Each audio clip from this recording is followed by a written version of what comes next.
Hello and welcome to GB News Royals. I'm Cameron Walker. Today we're looking into the legal battle that's been years in the making. Prince Harry's fight against British tabloids is reaching its climax, with the most crucial moment set to unfold on Tuesday. This trial pits the Duke of Sussex against News Group newspapers, the parent company of The Sun and the now defunct News of the World. This case is monumental because it's the first time News Group newspapers will have to defend itself against allegations of widespread unlawful newsgathering techniques across its entire organisation in court. The implications are staggering because if News Group newspaper loses, it could shatter their long-standing defence that phone hacking was limited to a tiny number of rogue journalists at the now defunct News of the World. Prince Harry's allegations stretch way back to 1996, a time when voicemails were widely used and some tabloid journalists discovered they could easily eavesdrop on private messages. The Prince claims that over 200 articles published by News Group between 1996 and 2011 contained information gathered through illegal or unlawful means, 30 of which will be examined in detail during the trial. It's clear that the Duke of Sussex is on a mission, possibly his life's mission. He's described his goal as accountability. Despite the enormous financial risk he faces by not settling, Harry seems absolutely determined to see this through to the end. Lots of high-profile people, including actor Hugh Grant, have previously decided to settle with News Group, citing the enormous dent in their wallets if it goes to trial. Mr. Grant, for example, suggested he could have faced a £10 million legal bill, even if he won. This determination is particularly noteworthy given News Group newspapers' track record. They've already settled cases with around 1,300 claimants to the tune of £1 billion, including the legal costs. Yet Prince Harry remains one of only 2 claimants still standing against the media giant. This trial is not just about Prince Harry, though. It's about the relationship between the British royal family and the press, a relationship that has been fraught with tension for decades. The Prince has repeatedly spoken out about the trauma he experienced growing up under the constant scrutiny of tabloids, particularly after the death of his mother, Diana, Princess of Wales. Harry's lawsuit alleges that News Group newspapers used unlawful methods to gather information about him from his teenage years onwards. This includes accusations of using private investigators to obtain or blag private information. News Group isn't backing down either, though. They've got a 3-pronged defence strategy, reportedly. They're going to argue that Harry has run out of time to bring these allegations of unlawful information gathering. They'll challenge the Duke's claim that the information in specific articles came from unlawful sources. And, of course, they've lined up a number of witnesses to dispute Harry's allegations, specifically about senior bosses knowing about the cover-up of unlawful practices. News Group has consistently denied any unlawful activity at The Sun, although they have previously admitted to phone hacking at the News of the World. While the Prince's testimony will undoubtedly grab headlines, he may well have to give 4 days of evidence from the courtroom in London. Prince Harry and the other claimants, Lord Tom Watson, accused News Group newspaper executives of being involved in, or at least aware of, unlawful practices and participated in the destruction, allegedly, of potential evidence in 2011. This accusation targets high-profile figures like Rebecca Brooks, the current chief executive of News Group newspapers, and Will Lewis, who is now the chief exec of The Washington Post.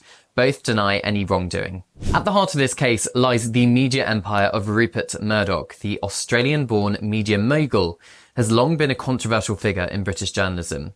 His newspapers, particularly The Sun, has wielded significant political influence for decades.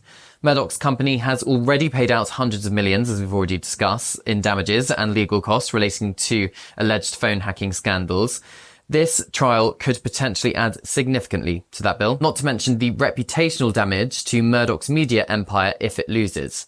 The outcome of this trial could have far-reaching consequences. For Prince Harry, a loss would mean a significant financial hit, possibly in the millions of pounds, but for News Group, a loss could be catastrophic to its reputation and that of its executives.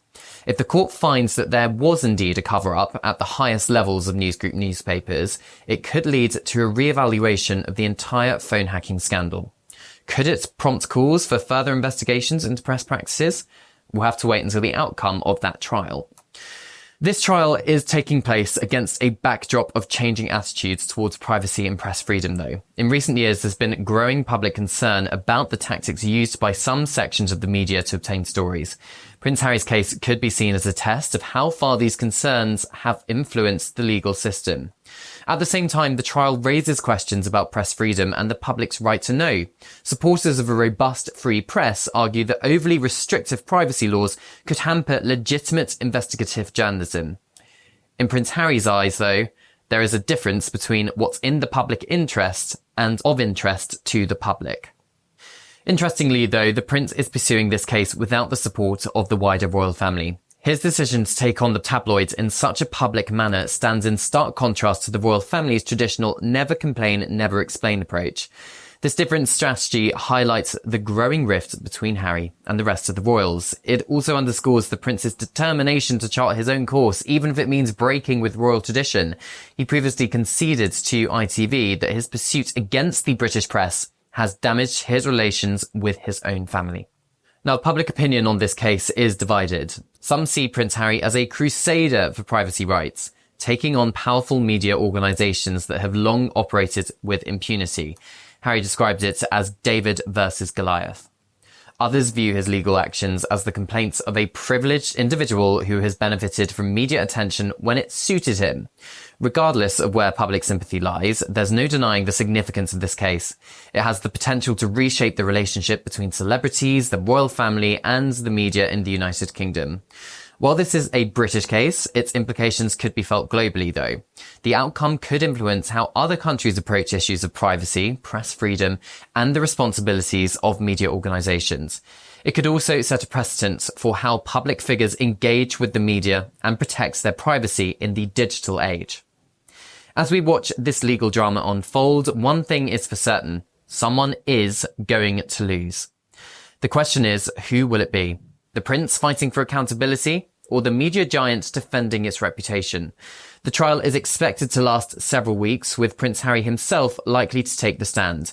His testimony will undoubtedly be a dramatic moment during proceedings and could reveal more royal family secrets, so I'm sure there'll be people in Buckingham Palace sitting on the edge of their seats for that one. It's a case that will be watched closely, not just in the UK, but around the world. And this is, of course, just one of 3 separate trials that Prince Harry is pursuing against British tabloid groups. He's already won his case against the Mirror, and his case against the publishers of the Daily Mail is yet to happen. The Daily Mail publishers deny any wrongdoing against them. Stay tuned to GB News as we bring you the latest developments in all these landmark cases. This is Cameron Walker. Don't forget to subscribe to GB News YouTube for more content.